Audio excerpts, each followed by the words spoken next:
Welcome to the Mount Pleasant Podcast, featuring discussions and interviews about the people, places, and events that make Mount Pleasant such a special place. This is the Mount Pleasant Podcast. I'm your host, Brian Cleary, and all thanks to the great people of Mount Pleasant Magazine, I get the honor and the privilege of introducing you to Mount Pleasant, the people who make it such a special place to do business, to work, and even to live. We're introducing you to Mount Pleasant's best on the Mount Pleasant Podcast. Unique, historical, beautiful, I think those are some of the words we can use to describe the Isle of Palms. And we are going to be featuring the Isle of Palms. Mount Pleasant Magazine will in their July-August issues. So we thought this would be a great time on the Mount Pleasant Podcast to speak with the man in charge of the Isle of Palms. Mayor Phillip Pounds is with us. Mayor Pounds, thanks so much for taking the time to join our podcast today. Absolutely, Brian. Thanks for having me. I don't know about the man in charge, but I'm at least sitting in the office. How about that? All right. Well, you've got the position. And when you were a young boy growing up, it must have been your dream at some point saying, I'm going to be the mayor of Isle of Palms. Is that how it happened, or what was the motivation?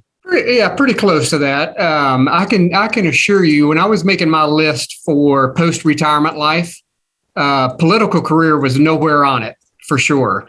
But it has been interesting. One thing led to another. And to your point, here we sit today. So, it was certainly not on a bucket or to-do list, but it's been great.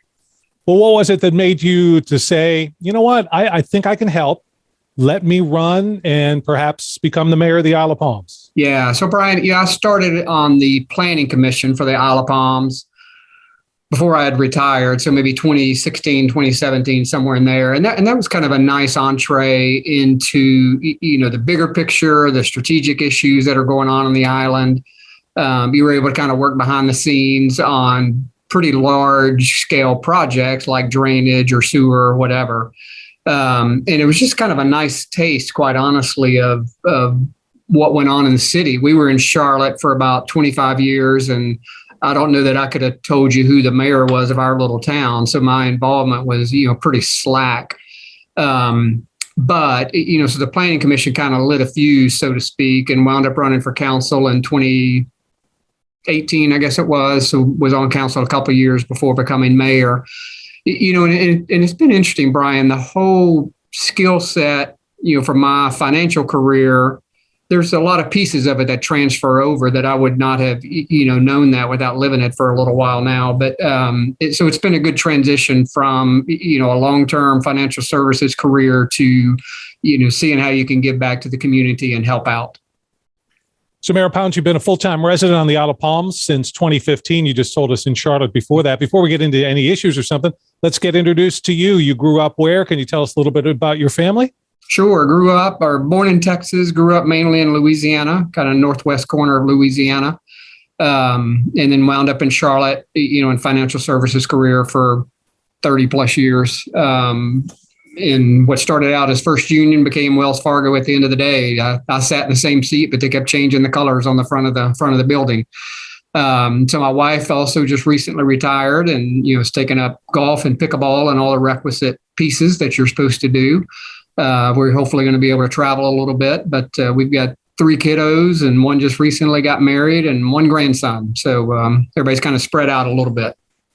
People may not realize, but on election night, at the end of the night, you went to bed and you had no idea whether you were mayor or not because the vote was so close. Yeah. Take us through that if you can a little bit and what happened the next morning. Sure. It's, small town America. We still post our election results on a ticker tape, if you will, on the window of our rec center.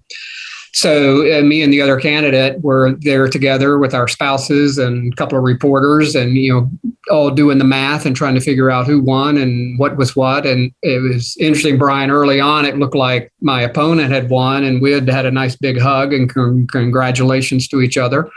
More votes kept coming in and confusion reigned a little bit. But it was interesting evening for sure. And it was, we knew at the end it was about, I don't know, maybe 100 votes different. But there were 20 or so provisional votes that they had kind of set aside, if you will, to count the next day or the next at the registrar of voters.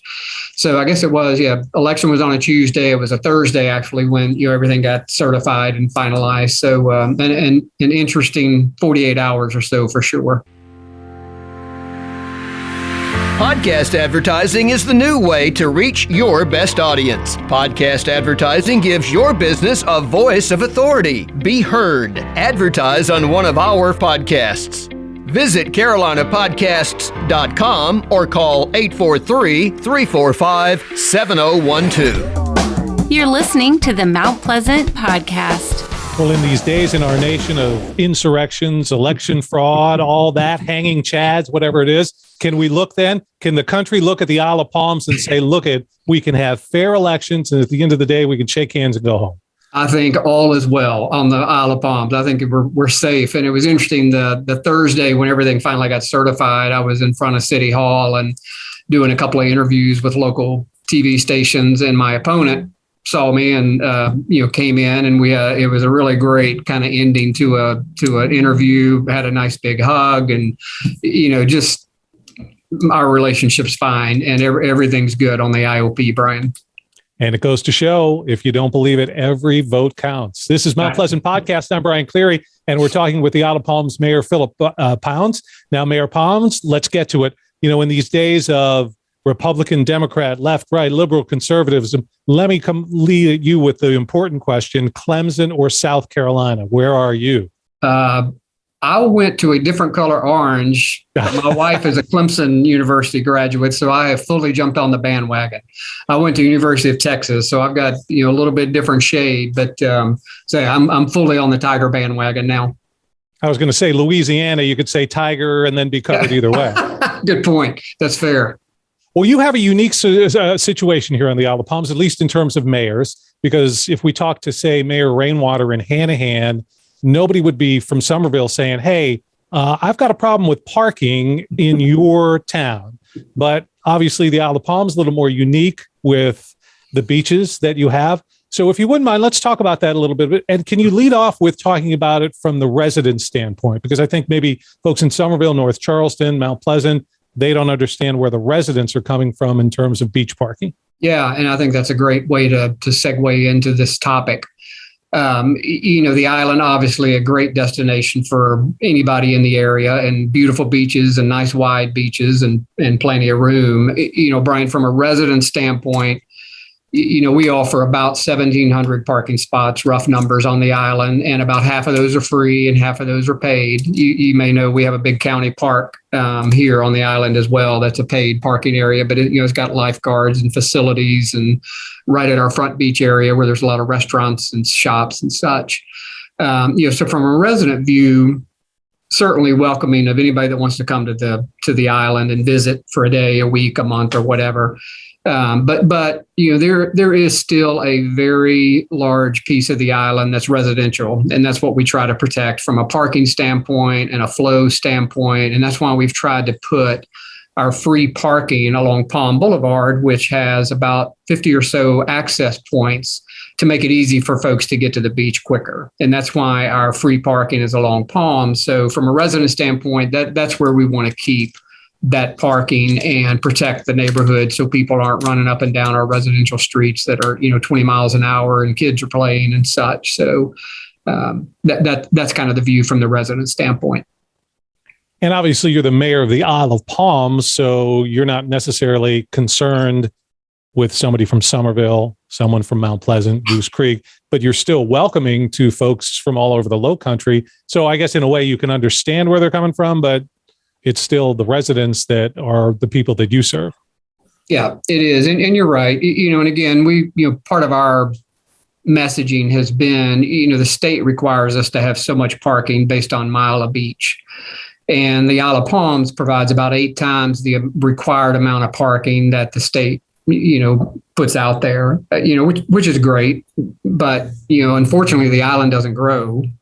Mount Pleasant, Somerville, Moncks Corner, everything grows, and that's great to be a part of a vibrant Low Country area that that's just had great success in the last 5-10 years. Pick a number, and hopefully that'll continue. But we just have to be smart around how we manage traffic flow and do what we can to make it better for everybody, not just residents, but day trippers and short-term rentals and everyone that's coming to our island. And if I could say personally, my wife drives a 2008 Kia Sportage. It's white. It's always parked down near 49th Street, not on 49th Street, but that's where she likes to go on the beach. So I'm just noted. Thank you. Thank you so much. It's funny. Back in the day, before we owned property here, we used to always park on 51st was our spot that we would always go to. And that was before the residential streets, became no for parking. But totally understand. But so noted.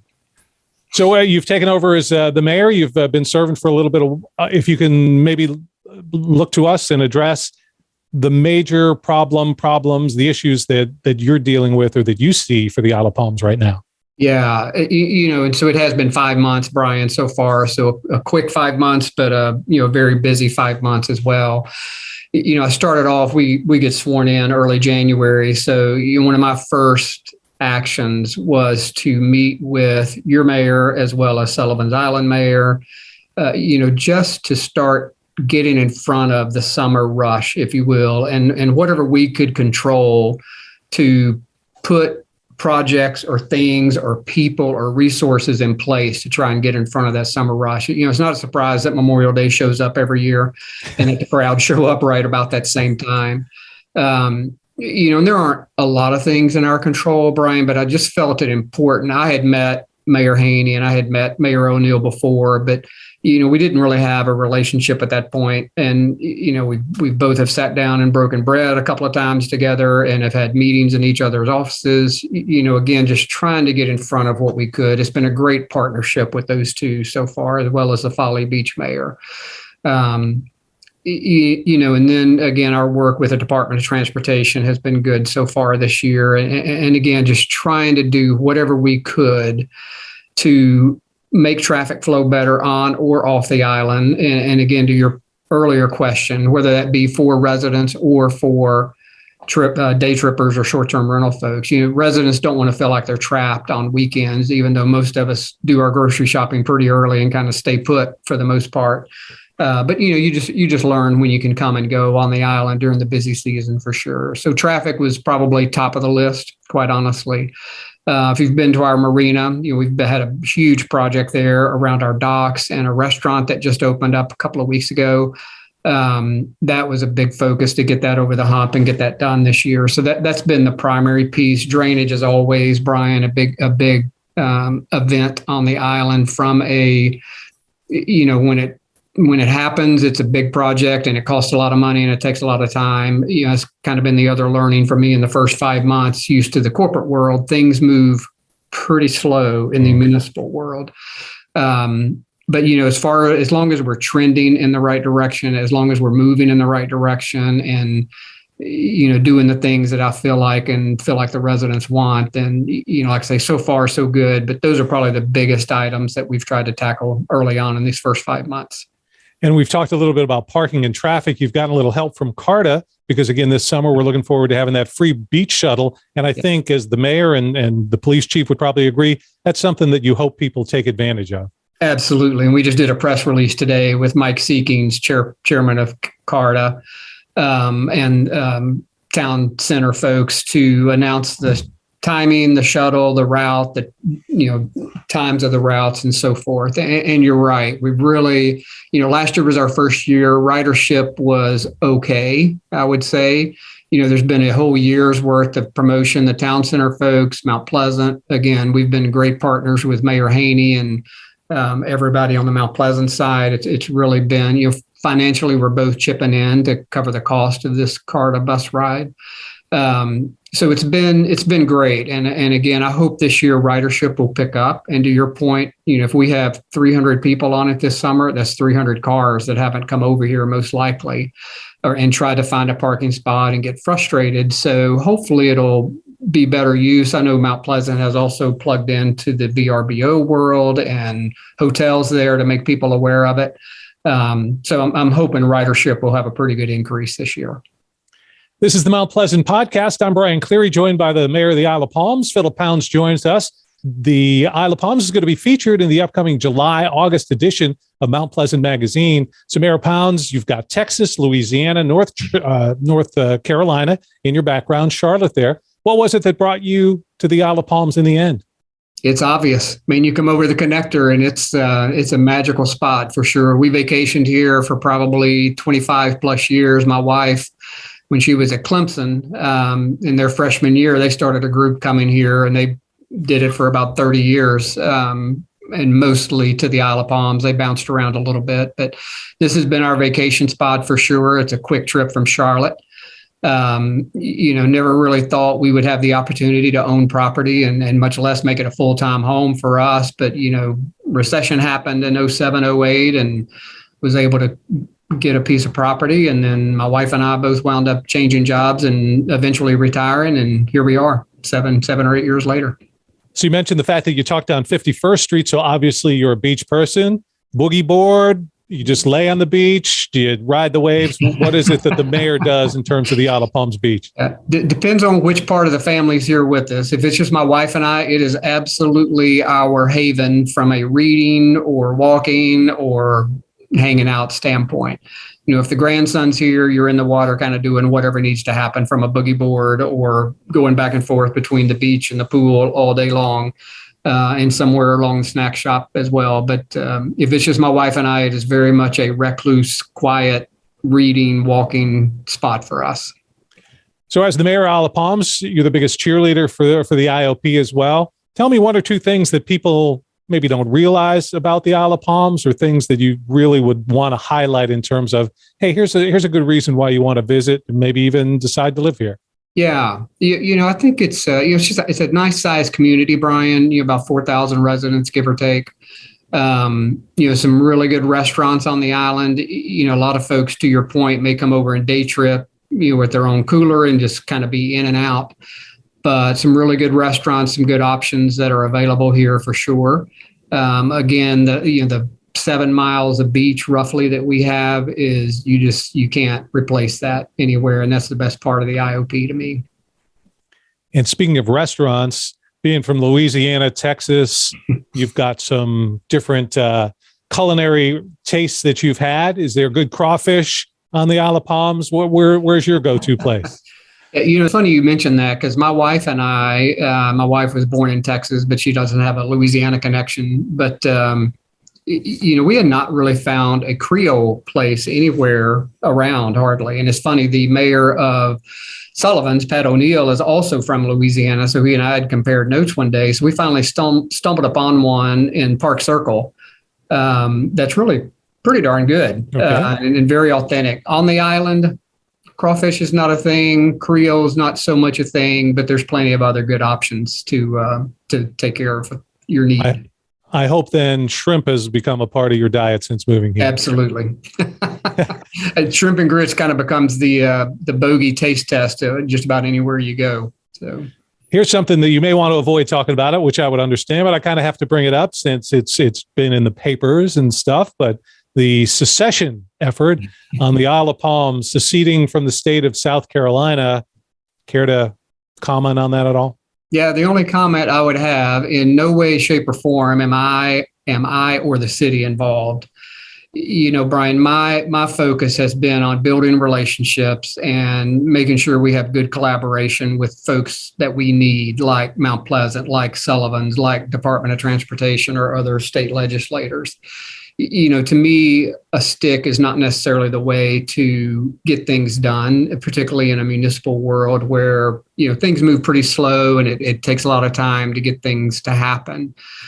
So I'm much more focused on, making sure our partnerships are good, making sure relationships are going in the right direction. Throwing a bomb in the middle of the room is not my style by any stretch. So that's all I'll probably say about that. Fair enough. You were a member of the Planning Commission. A lot of people don't know because maybe they just come to Isle of Palms and most of their time is spent on Palm Boulevard. But if you make a little left turn and go back to the rec center, the Isle of Palms really has a very nice recreation center there, and a lot of events happen there. There's a lot going on for residents. Yeah, good point. There's probably three pieces of city-owned property. Rec center is certainly one. It's a great jewel right in the middle of the island that serves mostly island folks between us and Sullivan's, as well as a lot of Mount Pleasant folks that come over for classes or whatever. The marina is actually city-owned property. That's, again, a jewel right on the water. And then we've got 2 municipal lots right down by Front Beach where we have about 400 parking spots that we have left undeveloped at this point. We may look at some options in the future. But you're right. The rec center is just a great piece of property that, we have farmers markets there and kids soccer and baseball and just about anything else you want to have. It's really a nice spot. You're right. So after 5 months in office, you were part of the planning commission, so you have a little bit of knowledge and background and things like that. Take us a little bit into the future. What do you see happening on the Isle of Palms? Mostly, what would you like to positively see happen on the Isle? Yeah, and Brian, I think, again, this whole traffic and parking is going to be a constant for us without a doubt. And every year there's not going to be new things that you can do from a flow standpoint, but, we will continue to work with our Department of Transportation friends and anybody else in the community that, can help out or change things for us. Drainage is always top of our list for sure. And I want to make sure we continue to push the ball on that. We have some hot spots definitely around the island, that we need to take care of. We just kicked off this month, 2 really big projects on the island that'll take 6 months to a year to complete from a construction standpoint.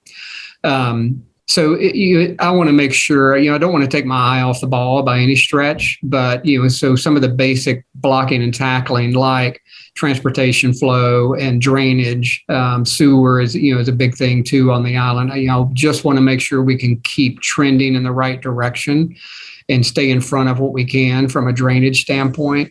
I've got a number of things on my whiteboard that, are focuses for me. And we've introduced some of those already in council in the first 5 months of this year, and we'll hopefully get those to fruition before the year gets out. But, I think the issues on the Isle of Palms, to your question, mostly stay the same because it's typically traffic, parking, drainage, sewer.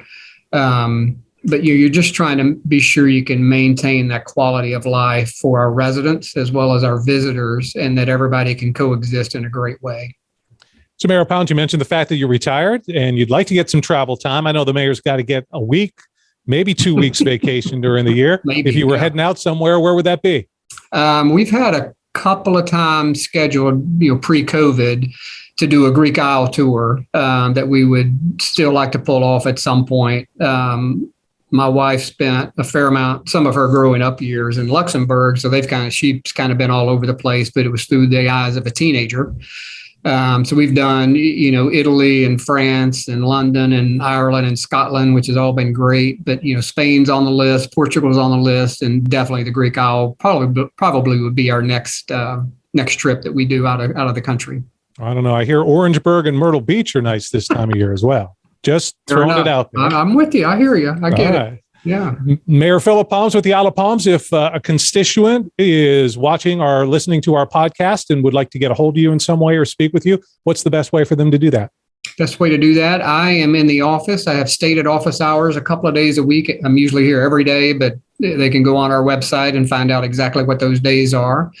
I do a coffee once a month, last Friday of every month, that is just open to the public and whoever would like to come. My email address, my cell phone numbers on our website, iop.net. That is easily accessible. So I try to make it as easy as possible, and different venues and different ways. So hopefully people's needs are getting met. We will, in the pages of Mount Pleasant Magazine, be focused on the Isle of Palms in the July-August issue. So you'll want to check that out. And Mayor Phillip Pounds, thank you so much for joining us today on the Mount Pleasant podcast. Absolutely, Brian. Thank you again. Look forward to the article. And I look forward to seeing you, not only you, Mayor, but everyone, because I love the Isle of Palm Beach. My wife and I are there every weekend in the summer, and we hope to see you there. And we thank you again for listening and watching to the Mount Pleasant podcast. Thanks, Brian. Thanks for spending your time with the Mount Pleasant podcast, your community, your podcast. Listen to past and future episodes at mountpleasantpodcast.com.